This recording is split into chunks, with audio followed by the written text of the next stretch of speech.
আসসালামু আলাইকুম প্রিয় বন্ধুরা, সবাই কেমন আছেন?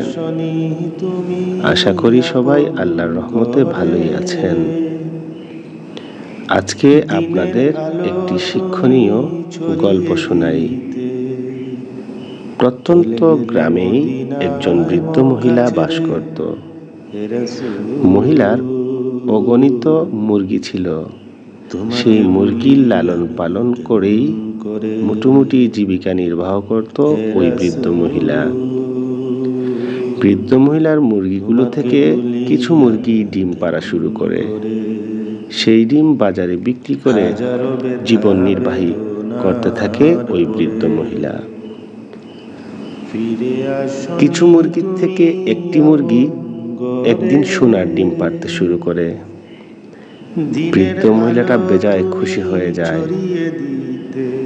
একটু আলাদা যত্ন আদি শুরু করে ওই সোনার ডিম পাড়া মুরগিকে। তারপর মনে মনে চিন্তা করলো, যদি প্রতিদিন একটি ডিমের বদলে দুটি ডিম পাড়া যায় তাহলে কি হয়? হয়তোবা বেশি খাবার দিলে মুরগি বেশি ডিম পাবে। তাই বৃদ্ধ মহিলা যে পরিমাণের খাবার প্রতিদিন দিত তার থেকে এখন খাবারটি দ্বিগুণ করে দেয়। আর যখনই মুরগিটির খাবার দ্বিগুণ হয়ে যায় তখন আস্তে আস্তে মুরগিটি অসুস্থ হয়ে পড়ে।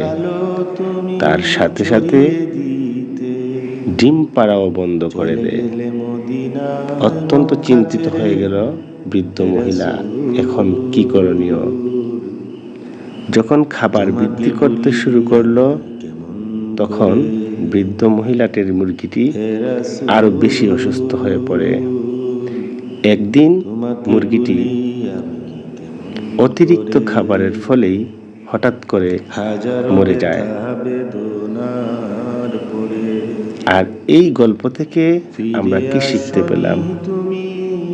যে বেশি লোভ করলেই তোমাকে ধ্বংস হতেই হবে, এটাই নিশ্চিত। অতএব বেশি লোভ করা যাবে না। তোমার যা আছে তাই নিয়ে তুমি সন্তুষ্ট থাকতে হবে এবং মহান রবের দরবারেই শুকরিয়া আদায় করতে হবে। হয়তো তুমি আজ যে অবস্থানে রয়েছ তার থেকে অনেক অনেক খারাপ অবস্থানে রয়েছে অনেকে। কাজেই নিজের অবস্থান থেকে নিজে সব সময় মহান রবের দরবারে শুকরিয়া আদায় করবে। প্রিয় বন্ধুরা, এই গল্প থেকে আমরা যা শিক্ষা পেলাম, যদি অতি লোভ করেন তাহলে সবকিছুই আপনাকে ধ্বংস হতে হবে। অতএব লোভ করা যাবে না। সদা সর্বদা আমরা নিজের যতটুকু আছে তার উপর সন্তুষ্ট থাকি এবং আল্লাহ রাব্বুল আলামিনের দরবারে শুকরিয়া আদায় করতে থাকি। কাজেই মহান রব আমাদেরকে আরো বেশি করেই সম্পদ দেবেন। যদি গল্পটি ভালো লেগে থাকে, লাইক কমেন্ট শেয়ার করে সাথে থাকবেন। ইনশাআল্লাহ পরবর্তী সময়ে আরো অনেক সুন্দর সুন্দর গল্প নিয়ে আসবো। ধন্যবাদ সবাইকে। আসসালামু আলাইকুম।